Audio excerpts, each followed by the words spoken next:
Bismillahirrahmanirrahim. Assalamualaikum warahmatullahi wabarakatuh. Selamat siang sahabat literasi. Kembali lagi bersama DPK Dinas Perpustakaan dan Kearsipan Provinsi Banten. Pada kali ini acara kegiatan bedah buku siang ini tetap diselenggarakan oleh DPK Provinsi Banten, yang kegiatan ini rutin dilaksanakan selama 1 bulan sekali, ya kan. Nah, pada kesempatan siang ini, alhamdulillah sudah hadir dengan tengah kita salah seorang penulis yang kebetulan datang jauh dari Provinsi Banten, yang alhamdulillah pada siang ini sudah bisa menyempatkan waktu hadir di tengah-tengah kita semua, yaitu saya akrab memanggil Kak Mul, Kak Mulyani. Selamat datang Kak Mul, selamat siang. Sehat ya Kak Mul ya? Alhamdulillah sehat. Perjalanan lancar ya? Alhamdulillah. Tetap dengan prokes ya Kak Mul ya? Betul. Alhamdulillah. Ini karena kebetulan dalam masih pandemi ini kita tetap proses jaga jarak ya, jadi supaya tetap aman, sehat, dan juga terhindar dari virus COVID-19. Dan semoga kita semua selalu diberikan kesehatan. Baik, tidak panjang lebar, sahabat literasi yang ada di rumah semuanya, di Indonesia, alhamdulillah kita akan siang ini membedah sebuah buku yang juga cukup fenomenal. Ada di tengah-tengah kita ini sudah hadir, ini ada sekitar berapa nih? Ada sekitar 9 yang nanti insya Allah buku ini bisa dimiliki oleh sahabat literasi semua. Nanti kalau seandainya ingin memiliki buku ini, kebetulan kamu sudah memberikan sekitar 10 eksemplar buku ke DPK Provinsi Banten, yang ada 9 nanti yang mungkin akan dimiliki oleh sahabat literasi. Jika nanti berkehendak bisa langsung menghubungi DPK Provinsi Banten. Seperti itu. Baik, kamu, ini kita santai ngobrol ya. Sebelum nanti kita banyak ngobrol tentang buku ini, saya ingin ada satu pertanyaan sebenarnya kamu. Apa sih sebenarnya yang akhirnya kamu tuh memutuskan juga terjun di bidang literasi atau menjadi seorang penulis? Oke, saya jawab ya. Pertama saya memutuskan untuk terjun di dunia literasi sebenarnya itu bukan atas dasar kesengajaan, jadi nggak sengaja gitu ya. Saya suka nulis dari dulu, dari kecil gitu kan, suka nulis aja gitu, dan sampai tulisan itu berceceran di mana-mana gitu. Nah, kemudian ada beberapa orang yang mungkin terkesan dengan tulisan saya, kok kenapa enggak diarsipkan saja gitu. Akhirnya saya berpikiran, oh iya juga, mulai dari situ. Jadi kegiatan menulis sebenarnya sudah mulai dilakukan sejak dini ya, sejak usia kecil ya. Cuman pada akhirnya karena kok ini banyak tulisan yang tidak tertampung, kenapa enggak dibukukan aja gitu, seperti itu. Ya, kamu. Baik, sahabat literasi semua, ini ada satu buku yang setahu saya ini adalah karya pertama kamu ya, yang diseriuskan sampai hari ini gitu. Saya ingat pernah baca salah satu status Kak Mul. Kata Kak Mul seperti ini, mungkin nanti bisa kita minta penjelasan lebih lanjut nih Kak Mul nih. Saya ingat banget statusnya seperti ini, bahwa buku itu kalau diibaratkan sebagai seorang anak, berarti penulis itu diibaratkan sebagai orang tuanya. Jadi siapa lagi yang akan membesarkan bukunya kalau tidak orang tuanya? Itu kenapa bisa sampai beranggapan atau memiliki statement seperti itu kamu? Oke, sebenarnya itu bukan statement dari saya pribadi. Saya juga mengambil statement tersebut dari penulis ternama di Indonesia, yaitu Kang Abik ya. Beliau pernah menyampaikan hal tersebut pada saat seminar dalam acara Semarak Sastra Nasional yang juga diselenggarakan oleh jurusan Bahasa dan Sastra Arab UIN Sultan Maulana Hasanuddin Banten. Kemudian kalimat itu sangat melekat dalam diri saya sehingga saya bahasakan dengan bahasa saya sendiri gitu. Jadi oh iya juga gitu. Kadang kita memang merasa kok buku ini kurangnya banyak gitu, kok ini nggak sempurna gitu. Tapi ya karena buku itu lahir dari kita yang menciptakan, kita yang mengadakan, jadi akhirnya ya sudah, kita anggap buku itu adalah anak kita. Kekurangannya sebagaimanapun kita tetap menspesialkan buku tersebut dan membesarkan. Mungkin ini adalah salah satu langkah untuk membesarkan buku Ilalang Sayang ini, yaitu dengan cara kita mempublish dalam bedah buku yang diselenggarakan oleh DPK Provinsi Banten ini. Baik, menarik Kak Mul apa yang disampaikan Kak Mul tadi. Satu, sebelum nanti kita coba bedah, kenapa namanya Ilalang Sayang? Padahal ini bukan buku novel ya, ini buku antologi puisi ya, kumpulan banyak puisi. Iya. Kalau kita lihat, emang ternyata Ilalang Sayang ini adalah salah satu judul puisinya. Ini kenapa namanya jadi buku seri antologi puisi Ilalang Sayang? Ini kenapa nih? Sebenarnya awal mulanya itu judulnya bukan Ilalang Sayang. Apa? Saya lupa itu judul pertamanya, bahkan saya lupa itu. Saya nekat dengan judul tersebut saya mau menerbitkan ke dalam salah satu penerbit. Kemudian sebelum terbit saya kirimkan ke dalam grup keluarga besar bahasa dan sastra Arab. Kebetulan Pak M sendiri sebagai moderator di sana mengomentari kenapa judulnya tidak diambil dari salah satu puisi saja gitu. Sehingga sampailah pada oh iya, dalam satu puisi ini usulan dari Kang M juga ada judul Ilalang Sayang. Ambil aja itu menjadi judul buku seperti itu. Jadi saya juga sangat berterima kasih sebetulnya kepada Pak F karena saya nggak tahu kalau dengan mempertahankan judul yang lama itu akan semenarik ini atau tidak gitu. Mungkin mengilustrasikan covernya juga agak sulit gitu kalau mempertahankan judul yang lama. Kalau ini kan Ilalang Sayang, itu kayak seolah-olah gampang diilustrasikan seperti yang ini gitu kan. Di sana sudah tidak ada ilalang, ada batangnya doang gitu. Ya mungkin itu adalah salah satu icon yang menggambarkan isian buku tersebut. Seperti itu. Kita pengen tahu nih, dan juga mungkin sahabat-sahabat literasi di rumah semua pengen tahu, apa sih kupasan sedikit aja tentang puisi Ilalang Sayang. Ini historinya hingga akhirnya kenapa puisi ini diambil menjadi salah satu judul buku. Akhirnya yang terpilih dari sekian banyak puisi, banyak sekali di sini ada Jagaku dengan Cegah. Ini juga saya kira menjadi judul yang menarik, yang eye-catching, yang enak dibaca, yang mungkin juga bisa membuat para pembaca ingin memiliki buku ini. Tapi kenapa Ilalang Sayang dan apa histori dari puisi Ilalang Sayang itu? Oke. Yang pertama saya jawab historinya dulu ya. Kenapa bisa tercipta puisi Ilalang Sayang? Jadi sebenarnya ini dari hal-hal yang sangat sepele gitu mungkin ya bagi sahabat sekalian, mungkin itu sepele gitu. Ada di sekitar kita. Jadi ceritanya saya dulu ngekos di salah satu perumahan yang ada di Serang juga. Kemudian di sana itu ada ilalang terhampar luas gitu kan. Nah, suatu ketika ilalang tersebut disiangi. Dan nggak ada lagi tuh. Biasanya saya sore-sore di apa itu namanya? Ya diambil lah. Diambil loh. Pokoknya intinya hamparan ilalang itu udah nggak ada gitu kan. Jadi yang biasanya ilalang itu menjadi pemandangan saya setiap sore, setiap saya pulang kuliah gitu kan. Nah, setelah ilalang itu dipotong gitu kan, nggak ada, jadi kayak kehilangan banget gitu.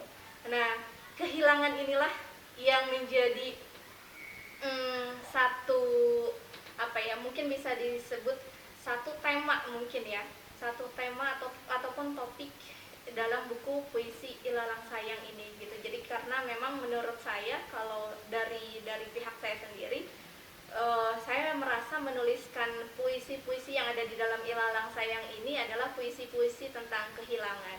Entah itu hanya kehilangan pohon ilalang gitu kan, kehilangan sesuatu dan banyak hal gitu yang hilang dari hidup saya tuliskan. Dan karena memang itulah hal yang paling melekat di dalam diri saya dan saya tidak bisa meluapkannya ke dalam bahasa yang gamblang seperti itu. Ada berapa jumlah puisi Kak Mul dari buku Ilalang Sayang ini seluruhnya? Sekitar 100. Ada 100 ya, ada 100 lebih. Ya, Tapi ini kalau tidak salah ini adalah cetakan kedua. Betul. Dengan penerbit berbeda. Iya, betul. Untuk penerbit pertama dari Kars Publisher. Dan yang penerbit kedua dari Bitread. Bitread ya. Bitread ini adalah cetakan kedua. Dan saya kira kamu satu buku antologi puisi itu merupakan buku yang mungkin juga dalam tanda kutip agak cenderung tidak banyak dibaca gitu tuh ya. Tapi kenapa kamu milih terjun pertama kali menerbitkan sebuah buku antologi puisi, yaitu Ilalang Sayang? Kenapa tidak novel? Kenapa tidak buku-buku yang sifatnya bacaan ringan, motivasi atau apa gitu? Kenapa lebih memilih menulis buku puisi? Oke, yang pertama karena memang pilihan bahasa saya lebih kepada diksi-diksi yang puitis gitu. Menurut saya sebagai penulis, terserah nanti pembaca seperti apa, nanti boleh para pembaca silakan kalau mau berkomentar tentang Ilalang Sayang, saya sangat terbuka gitu ya. Nah, itu. Kemudian kenapa kebanyakan diksi yang saya pilih puitis, karena dalam berpuisi itu kita bebas gitu kan, kita bebas memilih kata, terlepas dari kaidah gitu kan, sehingga orang-orang itu banyak yang menafsirkan beda-beda. Bahkan Helvetia Rosa bilang ya puisi itu multitafsir gitu, kita tidak bisa mengatakan satu bait ini maknanya harus begini, tidak bisa gitu kan. Nah, ya itu saya serahkan kepada pembaca gitu.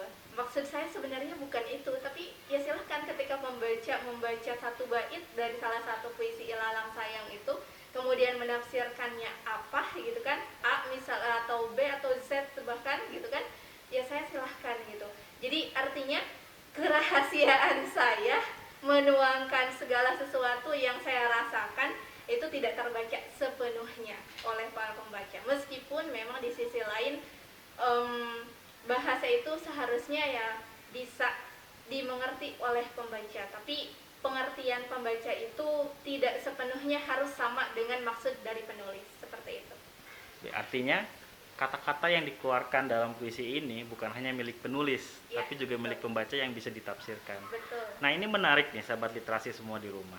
Kalau seandainya sahabat literasi semua di rumah, tadi kan kamu udah buka, silakan kalau ada yang mau kasih saran, kasih kritik. Artinya teman-teman membaca belum bisa dong memberikan saran atau kritik dari buku ini kalau hanya nonton ulasan bedah buku ini. Betul. Artinya juga harus memiliki buku ini. Betul. Nah, ini ada 9 buku yang sudah disediakan, nanti bisa berkomunikasi ke DPK Provinsi Banten bagaimana cara mendapatkannya. Seperti itu ya. Tapi tetap dengan prokes, tidak langsung berbondong-bondong ke sini. Saya kira itu bisa komunikasi via email atau kontak person yang nanti juga mungkin bisa bertanya dulu di laman komentar di YouTube DPK Provinsi Banten.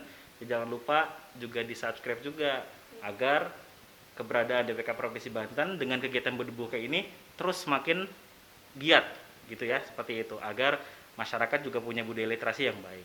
Ini satu lagi kamu, ini masih terkait dengan buku ini. Kalau tidak salah, ini ilustrasi covernya. Ilustrasi covernya adalah ini gambar yang juga diambil langsung oleh penulis. Lalu kemudian kebetulan ini saya coba bantu ilustrasikan gitu. Akhirnya jadilah seperti ini. Kenapa memilih gambar siluet gedung gitu? Apa yang mencirikan? Kenapa tidak langsung gambar ilalang aja yang ada dalam posisi sunset? Kenapa harus seperti ini? Apakah gedung ini juga pada saat perjalanan menulis atau membesarkan buku ini juga menjadi saksi adanya rasa kehilangan atau bagaimana nih kamu nih? Oke. Sebenarnya itu bukan gedung yang memiliki arti ya, tapi yang menjadi fokus saya saat pengambilan gambar adalah sunsetnya itu gitu. Jadi karena memang matahari ketika terbenam itu kan menandakan bahwa dia akan pergi gitu. Nah, saat pergi itulah saya mengingat, oh iya, beberapa kehilangan kadang bukan hilang, muncul dengan sendirinya. Oh iya, ini sudah tidak ada. Beberapa hal yang saya ingat yang dahulunya ada, kemudian muncul dalam ingatan, oh iya itu sudah tidak ada, ini sudah tidak ada, bla bla bla dan sebagainya gitu. Jadi di sana memang ilalang bukan wujud ilalangnya, memang sengaja gitu kan, jangan sampai ada ilalangnya. Saat itu juga saya sangat suka gitu dengan ilustrasi cover yang dibuat oleh Pak F gitu ya. Jadi ini pas banget gitu, batang pohon tapi nggak ada daunnya gitu ya, itu menandakan bahwa sesuatu atau seseorang yang memang kehilangan bagian daripada apa ya, hidupnya gitu. Baik, ini kamu, siapa tahu gitu tuh ya, dengan sahabat-sahabat literasi semua yang di rumah bisa menyaksikan video bedah buku tentang buku Ilalang Sayang ini. Apa sih sebenarnya yang apa sih namanya yang bisa Kak Mul sampaikan? Siapa tahu di sana mungkin ada pelajar-pelajar yang juga tertarik nih dengan menulis antologi puisi, atau ternyata sudah banyak para remaja juga seperti itu yang sebenarnya sudah punya banyak kumpulan puisi. Lalu kemudian bagaimana langkah mereka supaya seperti kamu bisa menerbitkan buku antologi puisi seperti buku puisi Ilalang Sayang ini. Oke. Ya, sebetulnya saya juga tidak ada niatan gitu ya untuk menerbitkan buku itu gitu. Tadi satu, selain dari komentar para pembaca gitu kan, nah itu juga ada sebenarnya komentar pembaca itu bukan apa namanya, bukan komentar yang setelah komentar itu saya langsung menerbitkannya, saya langsung mengirimkan ke penerbit, enggak. Ada satu hal yang memang menggugah atau menarik saya untuk langsung menerbitkan tulisan-tulisan saya kepada penerbit, yaitu ketika saya membaca buku puisinya Sapardi Djoko ya. Nah, ketika saya membaca buku beliau, bukunya Pak Sapardi almarhum itu kok sederhana dan ini bisa dibilang puisi. Oh, berarti tulisan-tulisan saya bisa dibilang puisi juga, dan itu banyak gitu kan, tinggal saya kopas aja gitu kan. Kebetulan yang saya jadikan media untuk mempublish puisi itu dulu masih zaman Facebook gitu ya. Jadi di Facebook itu saya scroll semuanya gitu kan, tulisan-tulisannya saya salin ke Word, kemudian saya rapihkan, kemudian saya kirim seperti itu. Nah, dari mana hasil tulisan tersebut? Hasil tulisan tersebut adalah saya tuliskan ketika saya merasa rasa yang sangat gitu. Ketika saya sedih banget, ketika saya senang banget, ketika saya berkesan banget gitu, itu semua dituliskan gitu. Mungkin dari sahabat literasi sekalian juga pernah merasakan hal yang seperti itu gitu kan. Kadang kita tidak bisa menceritakan semuanya segamblang yang kita rasakan, segamblang yang kita alami, itu kita tidak bisa menceritakan semuanya memang betul gitu kan. Nah, salah satu untuk meringkasnya adalah dengan puisi gitu. Nah, dan itu juga memang proses penulisannya, proses menulisnya juga memang kita tidak bisa menundanya gitu. Ketika kita merasakan senang banget, senang yang banget gitu kan, pokoknya hal-hal yang dramatis deh yang kita rasakan itu benar-benar gitu, benar-benar kita rasakan banget gitu dalam diri kita itu. Nah, itu benar kita list dulu deh, kata apa yang muncul, yang pertama kali muncul ketika kita merasakan tersebut gitu. Kemudian kita tuliskan, atau mungkin yang sudah memiliki pengalaman menulis bisa langsung merangkainya gitu dalam sebuah puisi seperti itu. Itu mungkin seperti itu. Nah, kalau sudah banyak tulisan-tulisan yang berceceran, saran saya, karena media sosial ataupun alat-alat elektronik itu adalah hal yang tidak bisa kita jamin keberlangsungannya gitu kan, tidak bisa abadi gitu kan. Nah, maka saran saya dikumpulkan kemudian kirim langsung ke penerbit ya, seperti itu. Baik, menarik kamu sarannya.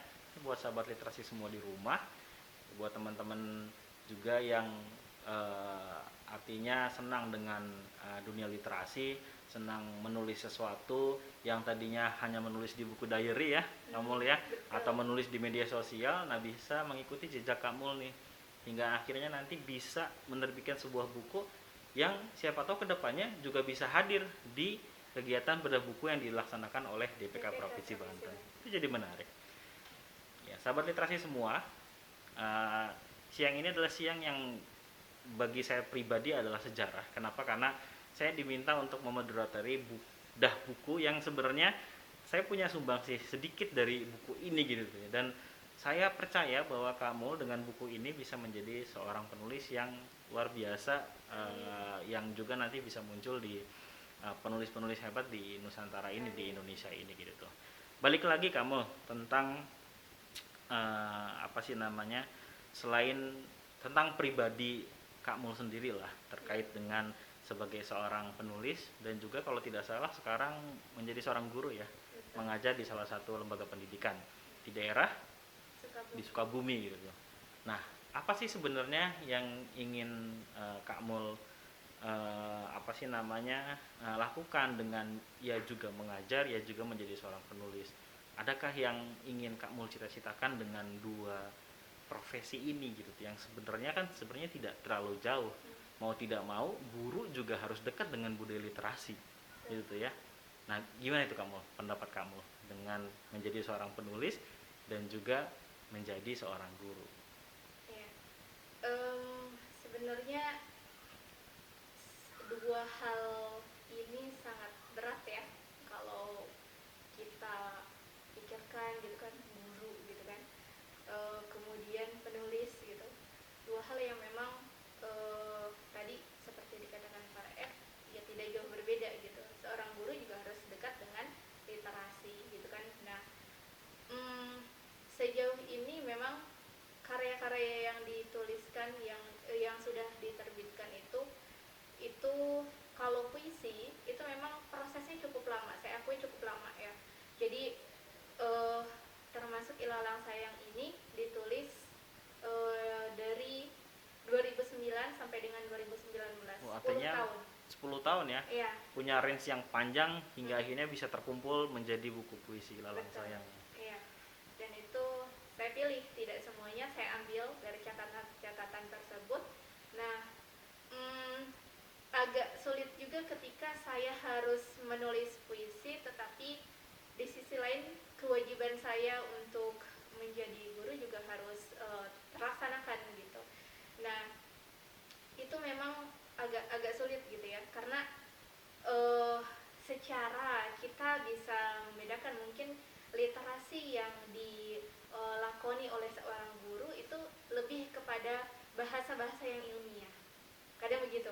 Nah, sedangkan puisi itu kan beda gitu kan, bukan dari bahasa-bahasa yang ilmiah, meskipun ya bisa aja gitu kan kalau kita membuat puisi yang di dalamnya kata-katanya diambil dari kata-kata yang memang ilmiah banget gitu. Tetapi kalau menurut saya itu kurang feel-nya gitu. Jadi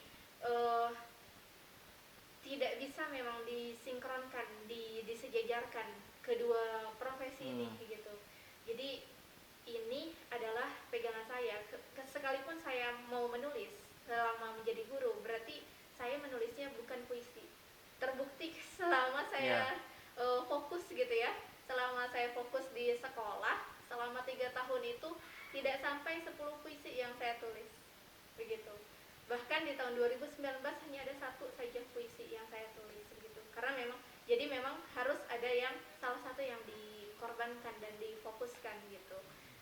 Seperti itu.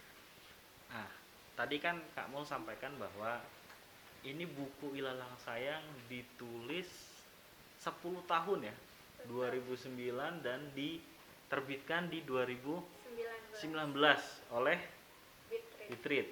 Sebelumnya 2017. Artinya perjalanan panjang itu ada banyak proses yang Kak Mul lakukan. Salah satunya adalah memilah dan memilih puisi mana yang cocok, yang juga punya satu tafsir dengan Ilalang Sayang.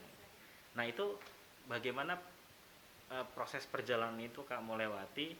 Lalu tadi yang Kak mau sampaikan juga ternyata melakoni dua profesi yang berbeda itu sulitnya minta ampun. Dan apa sih sebenarnya yang membuat Kak Mul bangga menjadi seorang penulis buku Ilalang Sayang? Yang membuat saya bangga apa ya? Apa karena proses nulisnya panjang? Wah, saya bangga nih bisa nulis dengan proses panjang. Tapi kan itu waktu itu kan sebenarnya bukan panjang dan lama atau sebentar dan lama ya. Dan apa sih sebenarnya di balik itu semua sampai hari ini kamu terus berusaha menjadi orang tua yang baik untuk Ilalang Sayang ini? Apa itu ya, saya kira itu yang perlu sahabat literasi tahu juga gitu, sehingga pada saat nanti sahabat literasi juga bertekad atau berkomitmen untuk terjun di dunia literasi menjadi seorang penulis, tidak tidak mentalnya tidak ciut pada saat bukunya tidak, dalam tanda kutip, tidak banyak yang baca, tidak banyak yang beli gitu ya. Apalagi kalau udah bicara tentang tidak banyak yang beli gitu ya.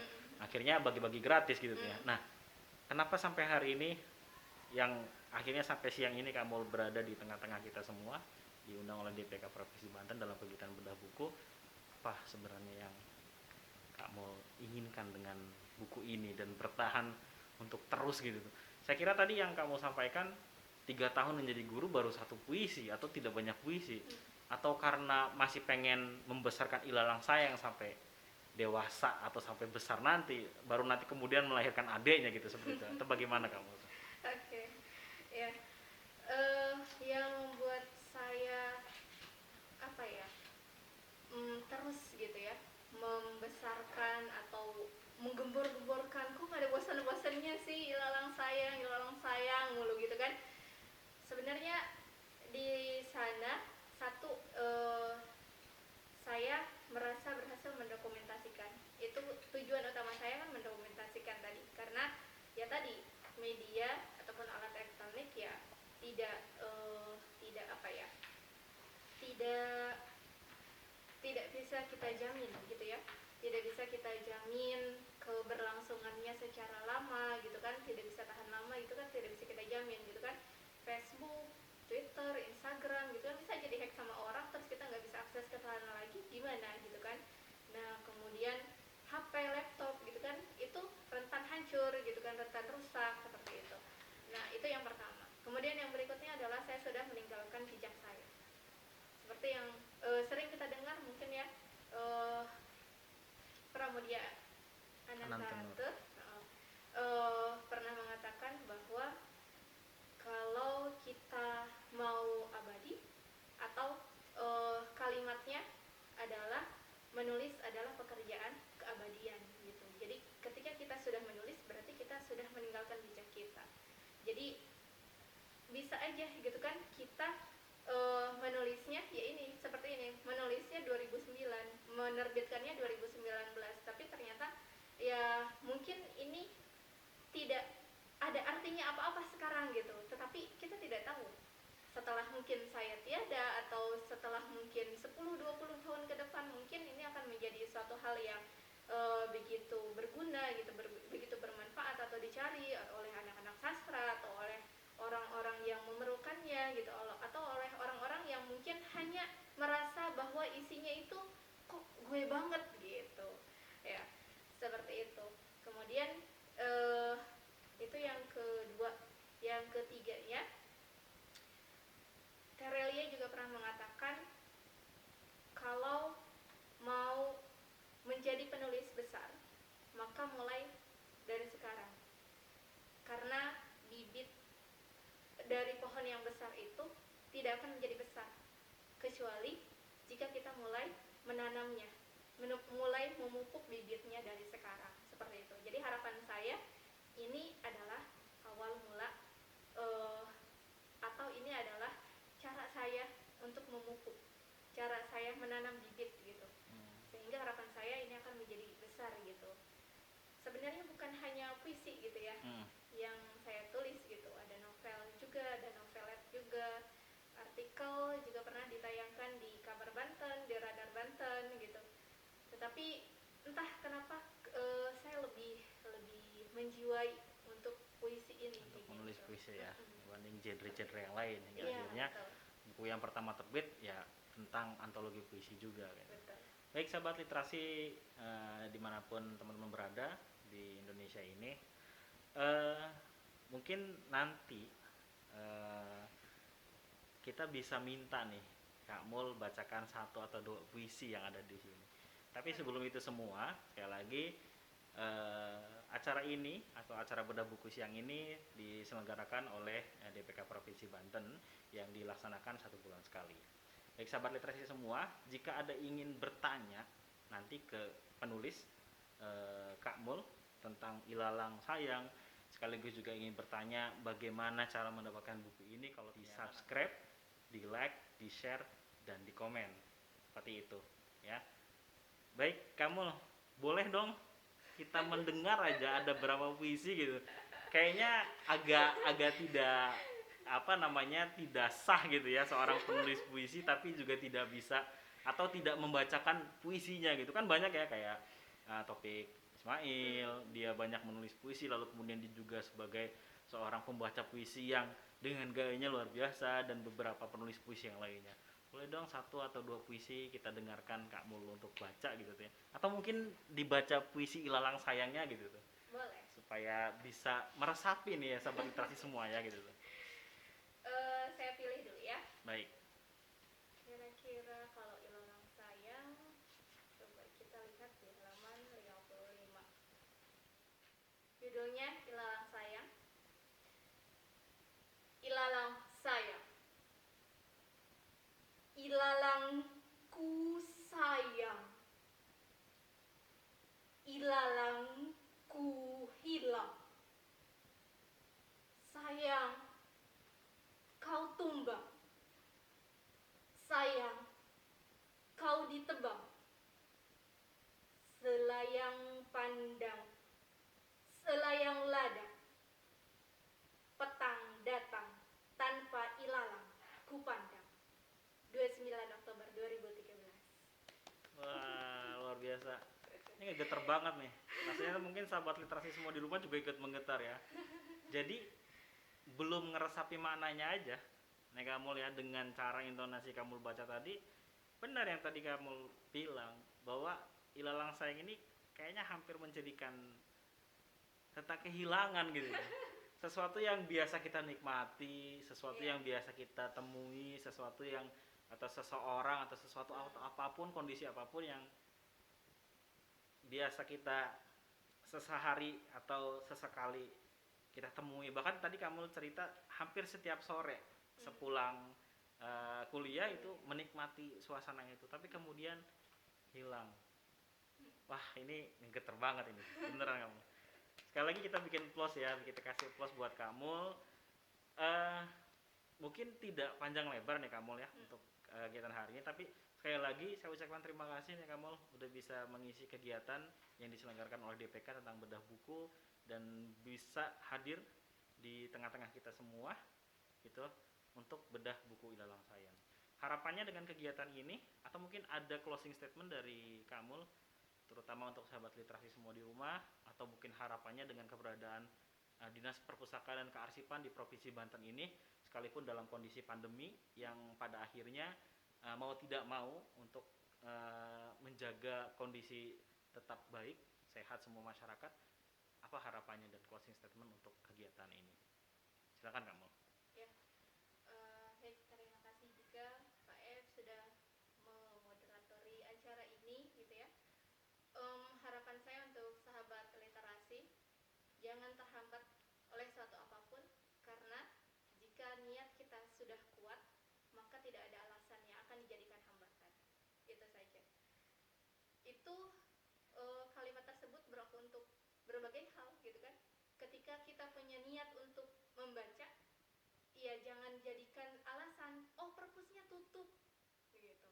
Ketika kita berniat untuk menjadi penulis, maka ketika niat kita sudah bulat, jangan dijadikan alasan, ah saya mah apa atuh. Tidak ada alasan yang dijadikan hambatan jika niat kita sudah bulat. Maka bulatkan niat, perbaiki niat, kuatkan niat, sehingga alasan apapun itu akan menjadi sirna gitu. Tidak ada yang menghambat gitu untuk berbagai hal, untuk berbagai kegiatan, bahkan keinginan yang kita inginkan. Baik, terima kasih kamu. Closing statement-nya sangat menyentuh sekali. Dan sahabat literasi semua, saya mengucapkan terima kasih kamu udah bisa hadir dalam kegiatan ini, dan juga terima kasih untuk Dinas Perpustakaan Kearsipan Provinsi Banten. Semoga kegiatan bedah buku yang dilakukan setiap sebulan sekali ini bisa mengobati rindu sahabat literasi, terutama masyarakat Provinsi Banten yang biasanya sering berkunjung ke sini untuk membaca buku. Dengan kegiatan bedah buku ini jadi terobati rindu dengan suasana ruang baca dewasa atau suasana yang ada di DPK Provinsi Banten ini. Sekali lagi terima kasih kepada DPK Provinsi Banten untuk kegiatan bedah buku yang dilaksanakan selama sebulan sekali. Tetap jaga prokes, pakai masker, jangan lupa terapkan 5M, hindari kerumunan